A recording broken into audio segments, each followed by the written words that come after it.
Hey BookTube, Chelsea doing Outlaw here to do an actual book haul. I know it seems like we just did one of these not too long ago with my library loot, but these are actually books that I bought. They're mine. I get to keep them. That doesn't actually happen a ton on this channel, which may be odd considering it's a BookTube channel, but I don't usually buy a ton of books. But we were killing time before a movie the other day, and my husband and I were in Barnes & Noble, and we decided to buy some stuff. So yeah, start for every member of the family, starting with the youngest. We got two things for my son. This is the little kid's first big book of why. I really love National Geographic and Discovery Kids brand of books. For all like younger reader ages, their nonfiction line is great. We got the big book of why because my son right now is in the stage of why. Parents, caregivers, aunts, uncles, anybody who's ever met a child, you'll know exactly what stage it is that I'm talking about. But yeah, so it's the little kid's first big book. So the answers aren't exactly like super detailed, but it's why do some people wear glasses? Everyone's eyes are different. Some people need glasses to help their eyes see better. And etc., etc. So it's a really simple book. Why do I have dreams and nightmares? I really love the graphics. There's bright colors. There's nice big info, like paneling that breaks up the information visually. It's just a really great age. He's only 3, so he's probably a little young for some of it, but I have a feeling that we will be digging into this book a lot over the years to come.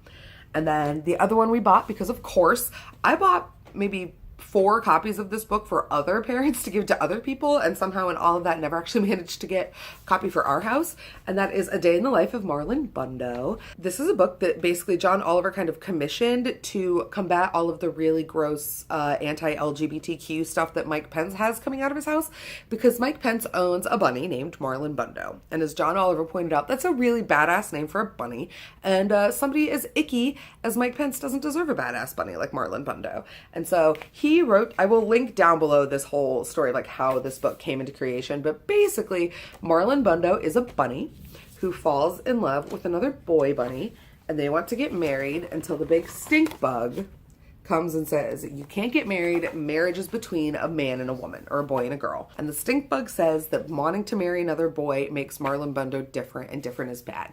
So then all of their animal friends take turns pointing out all the ways in which they are also different. They like to put their pants on 2 legs at a time. They like to eat their sandwiches backwards.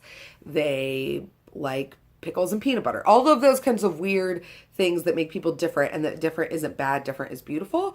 And then the animals all realize that they don't have to listen to the stink bug, and they can choose for the stink bug to not be in charge and to not listen to them, and then Marlon Bundo gets to get married. And it's really great. There's a lot of queer stuff in this. It's all animals, but it's super queer. The couple that marries Marlon Bundo are a pair of girls. Their ring bearers are another pair of boys.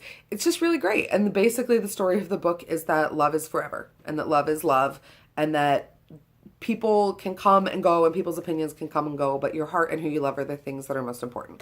And it's really cute, and I really loved it. And if you are looking for a really good picture book or baby shower gift, I highly recommend that you pick up Marlon Bundo for somebody in your life. And then it was my husband's turn. He is getting ready to go out of town for work again, and he wanted to pick up, so long story, my husband has been wanting to read the Wheel of Time books for forever, but he heard that the author Robert Jordan passed away before he got to finish, and he was a little sketchy about wanting to make an investment on a series where the writer didn't get to finish it.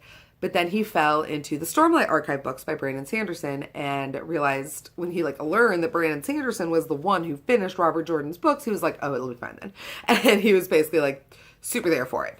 So we got the first 3 Wheel of Time books in mass market. They come, I think the first 9 or 10 books come in little mass market box sets like these, but we just got the first one. Here's The Eye of the World. I could never read these books. They have Bible paper, and they are the print is teeny tiny. I'm trying to see. So not only do I have feelings about reading these books just because there's 17 of them and they're giant, I could never read these particular ones. Here's the hardback. And it's chunky and it's big and this paper is thin, but it's just Bible paper, guys. Look at how little that text is. It just hurts my eyes. I'm 90 years old and I just can't. Partner doesn't care. He wanted them in mass market, so he went with the mass markets. But yeah, so the first 3 are The Eye of the World, The Great Hunt, and then The Dragon Reborn. I don't know anything about these other than they are like classic SFF, like fantasy books, and that there are a million of them and that they are really long. That's all I got. I know lots of people love them. Partner is looking forward to checking them out, but otherwise, good on him. First 3 Wheel of Time books. And then it was Mama's turn. So I picked up 2 things that are not new reads to me, but that I actually don't have on my shelves and that I need. The first one is The Long Way to a Small Angry Planet. You guys may remember that way back in the early days of my booktube channel, I actually got the British cover of this book with the beautiful like person who's standing and there's all like the stars behind him. I gave that copy away to a friend very much in need who needed it more so than I did. And it was finally time to pick up another copy, and I was in the bookstore and I didn't really want to wait to like order one from the book depository. So I just picked up this one. I don't love this cover. I like it a little bit more now that the other 2 books have come out and I've seen kind of the style design that the series is going for. But this is The Long Way to a Small Angry Planet by Becky Chambers. This is one of my favorite feel good, like hope punk kind of SFF far future optimistic books, and I really love it. You should read it. I'm sure most of you already have. They're the 3rd book in the series just came out, Record of a Spaceborne Few. This was the only one they had at the bookstore, which I'm hoping means that it's doing fairly well, that the 2nd and 3rd one's gone.